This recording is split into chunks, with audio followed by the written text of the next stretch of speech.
فرمایا جدوں کسی دے والدین دنیا تو چلے جان اور لوگوں کوشش کریا کرو کہ جمعے دے جمعے اپنے ماپیاں دی قبراں تے جایا کرو، سبحان اللہ، اپنے والدین دی قبراں تے جایا کرو۔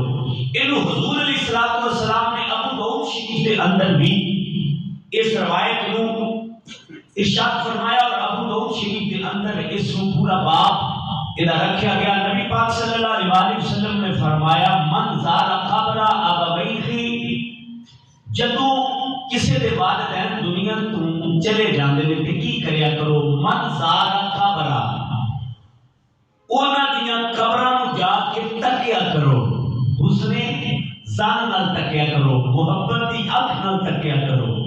اچھا جی، یا او احدہما فی کل جمعۃ، اور یا دونوں وچوں ایک چلا گیا تو تسی یہ کریا کرو جمعے دی نماز پڑھ کے ٹائم کٹ کے نہ تے ماپیاں دی قبراں تے جایا کرو، یا دونوں وچوں ایک چلا گیا، والد چلا گیا یا والدہ چلی گئی ہے تے تساں انہاں دی قبر تے جا کے نا تے انہاں نوں تکنا ہے۔ ایتھے پڑھنے دی گل نہیں آئی ہلے، ایتھے پڑھنے دی گل نہیں، غور کرنا ذرا، ایتھے کچھ پڑھنے دی گل نہیں آئی، فرمایا صرف جا کے تکنا ہی۔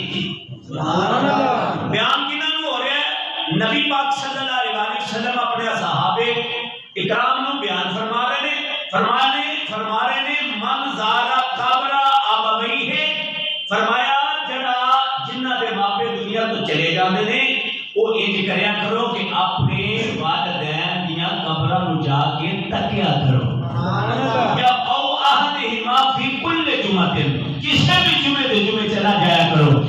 سونیا صحابہ کرام رضوان اللہ تعالی مجمعین عرض کی تھی، سونیا بدو ہاتھ چرے والیا، حامی بدیا کنڈلا والیا، ماداغ دے نینا والیا، سونیا جدو اسا جمعے تے جمعے ماپیاں دیا قبراں جا کے تکا کریں گے تو پھر کی ہوئے گا؟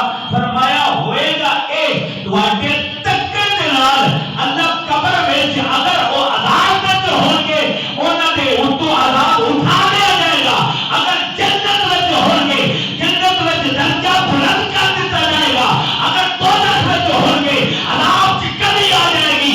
بندہ کیوں؟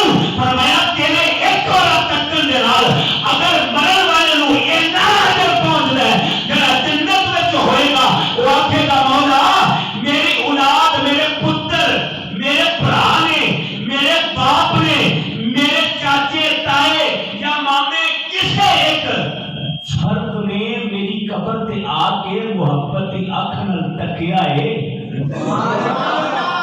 تے جنت وچ میرا ایک درجہ ہور بلند ہو گیا، قبر وچ عذاب کی کمی آ گئی، دوزخ وچوں چھٹکارا مل گیا، تے پھر کی ہوئے گا؟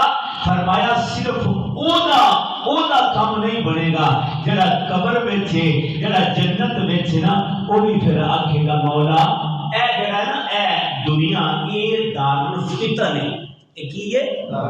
دارالفتن، تے قبر جڑی ہے وہ عالم برزخ ہے، وہ عالم محشر ہوئے گا، پھر عالم جنت ہے، پھر عالم دوزخ ہے۔ جڑا عالم جنت وچ بیٹھ کے جڑا مقام درجہ بلند ہوئے گا نا وہ آکھے گا مولا میرے پتر نے جو میرے واسطے دعا کی تھی، میرے پتر نے جو آ کے کہ میری قبر کو تکیا ہے کہ میرا جنت وچ روضے جزا وچ روضہ جنت وچ اے جڑی جنت ہے اس مقام وچ میرا ایک درجہ بلند کر دیتا ہے کہ میں ایتھے بیٹھ کے او دے واسطے دعا کرنا کہ انہوں دنیا کے سرخرو فرما چاہے۔ فرمایا پھر ہوئے گا کہ پھر اللہ او دی دعا نو قبول کر لے گا، پھر او دی دنیا اتے انہوں ولیاں دی صف تے کھڑا کر دیتا جائے گا، آدھا لوکاں دی صف تے کھڑا کر دیتا جائے گا۔ امام شاعری نے یہ دینا ایک گل لکھی، انہوں نے کہ ایک بچہ سی چھوٹا جہا، وہ دا باپ ہو گیا فوت، یتیمی دی حالت وچے، تے انہیں کی کرنا روزانہ اپنے باپ دی جدائی وچ رونا تے قبر تے جا کے بیٹھ جانا تے نالے ہاتھ پھیرنا تے نالے آکھنا ابا جی میں کلا رہ گیا جی، ابا جی میں کلا رہ گیا جی۔ انہیں روزانہ انج دی گل کرنی نا تے نالے پھول سٹ کے انہیں نالے دعائے مغفرت کرنی، پتہ لگ گیا کہ قبراں تے جانا جائز ہے، کیونکہ نبی پاک صلی اللہ علیہ وسلم نے فرمایا کہ قبراں تے جایا کرو۔ حضرات دی وقار مصطفیٰ کریم صلی اللہ علیہ وآلہ وبارک وسلم دے منن والے ہو. وہ بندہ جڑا ہے نا بچہ جڑا ہے نا ہے چھوٹی عمر دا چھوٹا ہے کم سے نے لیکن انہوں یہ پتا سی کسی نے دسیا ہے کہ قبر تے جایا کرو اور منگیا کرو جا کے اپنے ماپیاں دی واسطے مغفرت دیاں دعاواں کریا کرو پڑھیا کرو رب اغفر لی ولوالدی وللمؤمنین یوم یقوم الحساب یہ پڑھیا کرو. حضرات دی وقار وہ روزانہ جانا روزانہ آنا روزانہ جانا روزانہ. ایک مولوی نہ رستے چ ٹکردا سی انہیں ویکھیا بچہ روزانہ جاندا ہے روزانہ آندا کتھے. اچھا انہیں داڑھی بھی رکھی ہوئی سی ماتھے تے مراب سی. انہیں بلایا انہیں کہا ادھر کدھر جانا ہے. انہیں کہا جی میرا باپ فوت ہو گیا تے میں قبر تے جانا دعا مانگ کے آنا. انہیں کہا پترا قبروں تے بھی جائیدا جڑا ٹر گیا بس کھاتا ختم. کوئی دعا نہیں کوئی ختم نہیں کوئی چلیسواں نہیں کوئی سادہ نہیں کوئی دسواں نہیں. بس گل جب نماز جنازہ نہیں پڑھا دیتی تو پھر تو آ ہی ہے. یہ ساری گلاں سنن آدی ہیں کہ نہیں. مسلم شریف کے اندر پورا باب ہے وصول الثواب کی دل میت کے میت کو ثواب کیویں پہنچانا ہے. حضرات نے بتایا مصطفیٰ کریم صلی اللہ علیہ وآلہ وسلم نے منن والے ہو او بچہ جڑا جا کے روزانہ اپنے باپ دی قبر تے بیٹھ جاندا ہے. اللہ رب العزت دی بار گاڑیاں دے وچ ہاتھ چک کے دعا کر دے کہندا مولا میرے باپ کو بخش دے. میں دعا کرنا وا پتہ نہیں میرا باپ کتا گناہگار بدمال سیاکار پر تیرے پاک محبوب دی میں حدیث سنی ہے. مولوی دس دن کہ قبرہ تے جایا کرو اور اپنے والدین دے واسطے بخشش تے مغفرت دی دعاواں کریا کرو. رب سنن والے مولا میں نیت رکھی ہونا میرے باپ نو بخش دے. میری باپ دی قبر تے رحمت دی بارش کر دے. میرے باپ دی قبر نو بکے نور بنا دے. لوگوں ایتے پتہ ہے انہوں جدا باپ ٹر گئے ایتے انہوں پتہ ہے جدا پیر ٹر گئے انہوں پتہ ہے جدی ماں ٹر گئی ہے. باپ مرے سرنگا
بندہ مل گیا وہ شیطان سبت بندہ مل گیا. انہیں آخیا بچیا کدھر جانا ہے. انہیں آخیا جی میں قبرستان دی اندر جانا اپنے باپ دی قبر تے جا کے میں مغفرت دی دعا کرنا وا. حضرات دی وقار سنو اس بندے دا فلسفہ جڑا تیناں نوں تذبذب دا شکار کر دیندے نے. حضرات دی وقار نے کہا بچیا او کلو نفس ذائقۃ الموت ہر شہر یاد رکھ جڑا ٹر گیا ہے ہن قبر دی اندر چلا گیا ہے او دا زندگی دے نال کوئی تعلق نہیں. او مر گیا مٹ گیا ختم ہو گیا ہے. حضرات دی وقار نا حضرات دی وقار اس بندے نے ذہن تذبذب کا شکار کرنے کی کوشش کی تھی. انہیں دو بک مٹی دے بھرے